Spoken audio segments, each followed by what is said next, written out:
I want you to take a look at this from the Media Research Center, how this media, so-called, how they have lied and how they've been extremely nasty and how they have skewed the news. Some great examples. Go. We talk a lot about biased reporting. This video isn't about that. We're looking at times from the past year when the media straight up lied to their audiences, whether to serve a narrative or push an agenda. These are 5 of the worst intentional media deceptions of 2021. Here's our first pick. 60 Minutes uses deceptive editing to generate a scandal out of thin air. In April, Sharon Alfonsi from CBS gave this report on 60 Minutes, where she gave the impression that Florida Governor Ron DeSantis was caught up in a pay-to-play scandal involving vaccine distribution in Miami.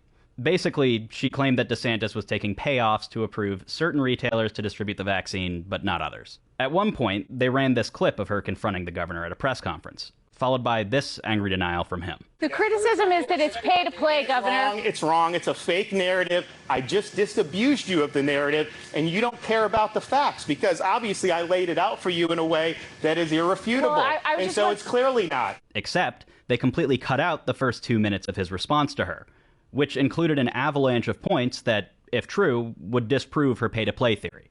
In other words, they edited his substantive answer into a dismissive dodge. Moving on to number 2. From the Washington Post, there's no migrant surge at the southern U.S. border. Here's the Washington Post's fact-checker, Glenn Kessler, pushing this non-factual article around on Twitter. There's literally no wiggle room on the numbers, by the way. Look at the CBP data on border crossings. That blue line is 2021. You could write this article at any point in 2021, and it would still be wrong. Later on, the Post changed the title to, "The Migrant Surge at the U.S. Southern Border is actually a predictable pattern."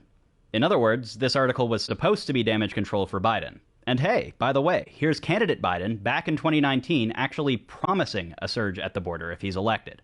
I would, in fact, make sure that we immediately surge to the border. All those people are seeking asylum. We give this article 4 Pinocchios. It's pure disinformation.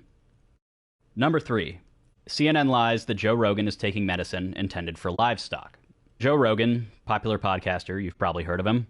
When Rogan caught COVID, he said he was treating it with ivermectin, which is an oral medication that people take for parasitic infections. Thing is, it's also used in way higher doses to treat livestock for worms.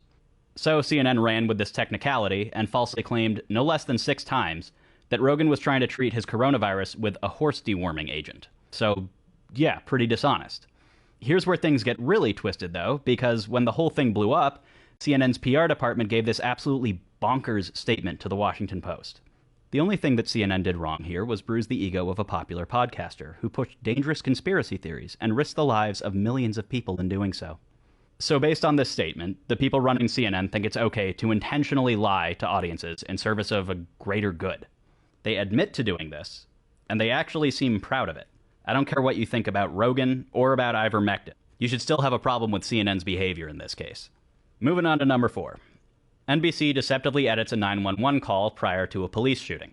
In April, a Columbus, Ohio police officer shot and killed 16-year-old Ma'Khia Bryant, who was moments away from stabbing another girl. All of the broadcast networks got their hands on a recording of the 911 call, and in it, you can hear the caller saying, "These grown girls over here trying to fight us, trying to stab us."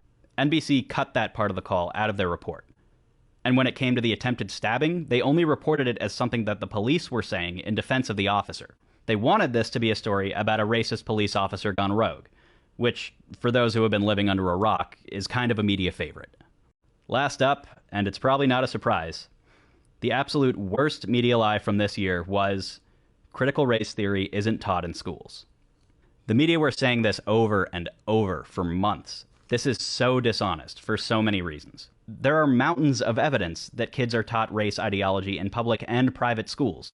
The Virginia Department of Education codified critical race theory by name as part of its curriculum back in 2015.